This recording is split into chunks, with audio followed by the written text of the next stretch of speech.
How to change currency on Facebook Marketplace. Hello everybody, welcome back to another video. In this video, we're going to learn how we can change our currency on Facebook Marketplace just by following some steps. But before following those steps, I want you to make sure to hit that like, share, and subscribe icon.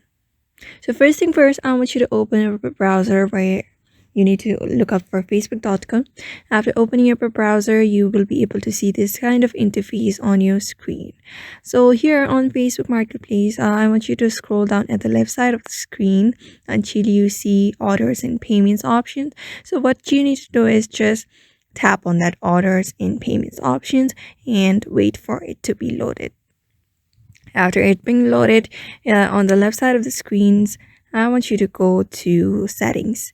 You can see a bunch of options here. Just tap on the settings on the middle.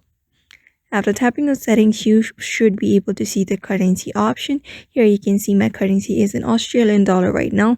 So what I want you to do is just tap on that currency option and wait for it to be loaded.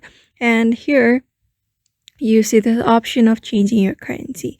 So here you get a bunch of various kind of options of currency.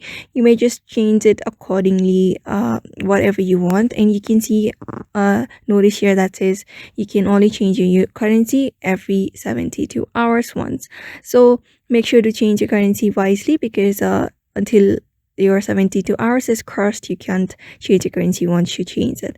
After you have done it, just tap on save and your currency will be changed into the currency that you want to change it into. So therefore, by following this method, you can change your currency on Facebook Marketplace. So I hope this video was helpful to you, and thank you for watching this video.